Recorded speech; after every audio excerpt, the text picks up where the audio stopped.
Happy Hanukkah, or Hanukkah, or Hanukkah with 2 Ks, like that one. We don't even know how to spell it. It's okay. We spell it in Hebrew, and that's all that matters. Well, I'm glad you could be here today. I'm going to give you a little information about the holiday, and then, of course, the treats that go with it, because that's probably why we're all here, right? That's why I'm here. Right? Not the healthiest of our holidays, as everything revolves around food fried with oil. So it's a greasy holiday, but delicious. Potato pancakes, jelly donuts, deep fried Oreos, I guess. Anything that you can fry because of the miracle of the oil, but that's only part of the story. The number one thing on my list of things Hanukkah is it is not Jewish Christmas. Now, it happens to fall around the same time of year, but the two holidays have absolutely nothing to do with each other and are very, very different. The only thing they have in common is wintertime. That's about it. Christmas is a major holiday in the faith. Hanukkah is not. The second thing that Hanukkah is not is it is not a major Jewish holiday. Although if you were playing Family Feud and they said, top 5 answers on the board, name a Jewish holiday, Hanukkah would probably come up number 1. Is it then? We know what it's not. It's not Jewish Christmas. It's not a super important holiday, as some of our other ones are, although it is important for its own way. And it's also not in the Bible. So what is it? Hanukkah is a celebration of 2 miracles. One of them that gets all the press coverage, and one of them that's a little bit more hidden. But these days is the more important of the 2 miracles. So I mentioned the oil. It's all about the oil. The Maccabees captured the temple from the Seleucid Greeks who had defiled the place. They knew how important that building was to the Jewish people, and they brought in pigs and they slaughtered them and they desecrated the temple. The Maccabees reclaimed the temple. It needs a lot of cleanup in order to be operational again. And they want to light the menorah, the 7-branched candelabra that was always lit in the Holy Temple. They couldn't find any oil that hadn't been destroyed by the Seleucids. Finally, in one room, as the story goes, they find 1 jar of oil that still has the seal of the high priest, the Kohen Gadol, meaning it's still pure and can be used in the menorah. And now look, this is going to last us maybe a day. It's going to take about 8 days to get new supply. They have to send a runner to the production place where they make the oil and they consecrate it, make it, send the runner back. That process is going to take about a week. So they said, should we bother? This light's going to go out tomorrow. They said, no, the people need to see that there's hope, that we're winning the battle, that we've reclaimed the temple, light the menorah. And they lit the menorah, and of course the miracle that everybody talks about is that oil stayed lit and wasn't consumed until the new supply could come, making a continuous light in the Holy Temple. That's a beautiful story. But it's a story. It's not the miracle that's talked about in our books. The story goes, the Romans came to the Holy Land and said, nice place you got here. I think we'll stay. And that was the last time we had self-rule in the Holy Land until 1948. So Hanukkah celebrates the rededication. That's the word. Hanukkah literally means the dedication of, in this case, the Holy Temple. So what's with the oil? Why aren't we celebrating the amazing military victory? People with literal pitchforks beating war elephants and the most numerous, trained, high-powered soldiers and military the planet knew at the time, the Greek army, and we were able to beat them. It took a bunch of time. A lot of people don't know, after the light was lit, it was still 5 more years of war before we could declare total victory. Well, it turns out in the Middle Ages, we got into a little bit of trouble celebrating Hanukkah as a military victory because we were living in lands where we weren't in charge. So I imagine this scene might have played something like this. Imagine a king ruling over some land in Europe somewhere. And an assistant comes in to see the king and says, Sire, the Jews are celebrating another holiday. Oh, fabulous. What's this one about? Oh, they're celebrating the time they violently overthrew the ruling government. Well, that's not good. I don't want them celebrating that. So we had to lay low, and as the story goes, the story about the oil kind of rose to the top of how we talk about Hanukkah. So the next year, the king, they're having a holiday. What are they celebrating? Some oil that lasted for an extra week. That was okay. But celebrating overthrowing the ruling government did not sit well with the kings. So the main miracle of Hanukkah is really the military victory, and the fact that we did not let the light go out. I'm talking about the metaphorical light. So the traditional things we have around for Hanukkah, of course, the menorah. Now, here's another lesson for you. A menorah can have 7 branches or 9. If it has 9, it's specific for Hanukkah. And it's got its own name, a Chanukiah. Not the car, Hanukkah. So this has 8 lights and a helper light up here. This one doesn't actually count. You use this one to light the others. It's called a shamash. In Hebrew, it just means helper, not a super descriptive word. The lamp that burned in the temple had 7 branches, 1 central one and 3 on each side. We don't have any of those anymore because we don't have a temple.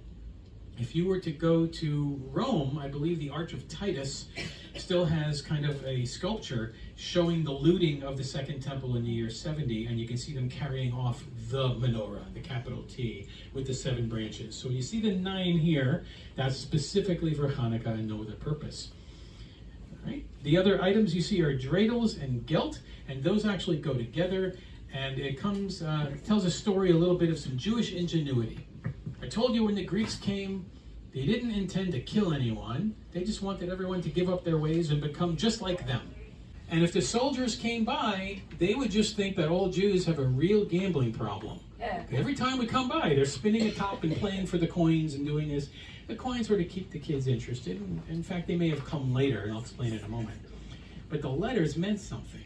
We told the Greeks, it means you win, you lose, you put in half. Now these 2 dreidels, and there's a little Easter egg here on the background, these 2 are Israeli. And the way you can tell is one of the letters is different. So we start with the nun, same word, nes, gadol, haya, and then instead of sham, we get po, which is Hebrew for here.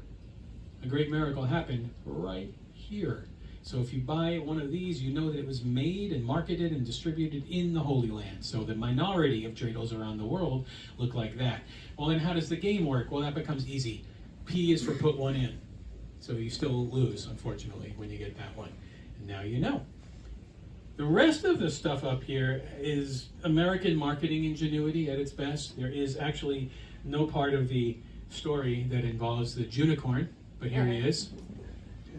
And nor did we think the Judah came into town riding on the Hanukkah Lamaka, but yet there they are. There's Hanukkah gnomes, Hanukkah tree lights, even though there is no Hanukkah tree. It's not Jewish Christmas. The main decoration is supposed to be the Hanukkah, the menorah. We have a mandate to publicize the miracle, and the way that's done is to put the menorah in the front window of the home. Generally the candles menorah, if you can do that. Of course, if you have curtains and drapes, please be careful and don't start a house fire. So a lot of people do use a battery powered one or electric one just to make sure they're not burning down the house, as it were, plus it can burn all night. The lights that we light each night are supposed to burn for 30 minutes minimum. Most of the candles you buy in the store are calibrated for that, so it's a half an hour. During which time, we are not permitted to make any other use of that light except to just look at them and think about the wonderful miracle that happened. So, you want to curl up with a good book and read it by the light of your menorah? That's not cool. Now you're using the light for something mundane. You want to toast a marshmallow over your menorah? Sounds delicious. Don't do it. Now you're using it for a cooking appliance instead of to remind you of the miracle of what happened at that time. Miracles, plural. There was a debate back in the day. 2 of our great rabbis, Hillel and Shammai, who were always at odds with each other, but they had great respect and love for each other. They were at odds because they were trying to get at the truth. They didn't hate each other. It's just Shammai always lost these battles somehow. And Shammai was a by-the-book kind of guy. Out of, I think, 48 debates recorded in the Talmud, Shammai loses 45 of them. And Hillel wins the rest. So they had a debate. Hanukkah, 8 nights. I got it. I got a candelabra with 8 locations. How do I light it? Do I light it left to right to left? Do I start with 8 and go down to 1? Do I start with 1 and go up to 8? We debate these things endlessly. Shammai argued we should start on night 1 with all 8 lit, and each night remove 1. That sounds wrong to you because he didn't win. Hillel said, no. We increase. Anytime we're dealing with something that has to do with holiness, we always want to be moving in an upward direction. And he had another point. This holiday is one of the fixed ones on the Jewish calendar coming on the 25th day of the month of Kislev. Which doesn't mean much to anybody because that moves around the English calendar up to a month. Could be November, could be January. But it's always near the end of the month, which means the moon's going away. If you start on the 25th of a Jewish month, in 4 days or so, you're going to have the new moon. 3 days, 4 days, pitch black outside. It's also the shortest month of the year in the Northern Hemisphere. It's always December-ish.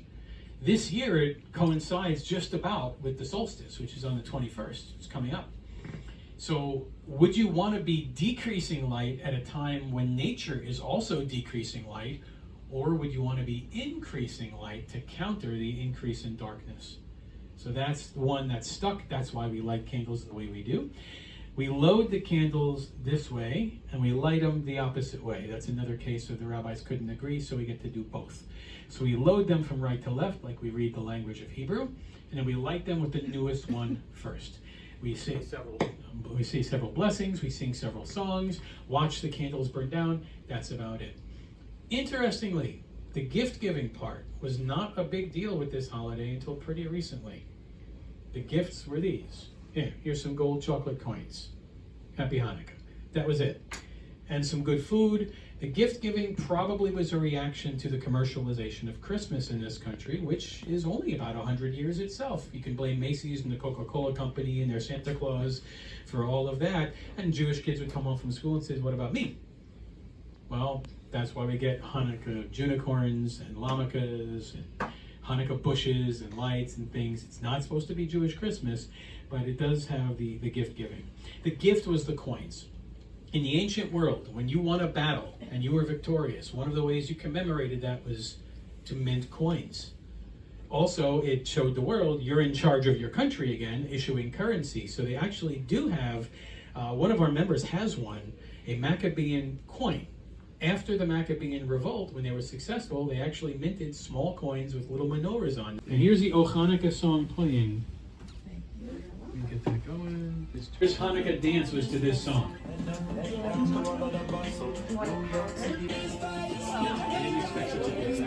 For you, some gelt, not guilt. Gelt. Guilt, you got to there you go. Don't eat the rabbit. Never. Don't spend it all. You won't get that.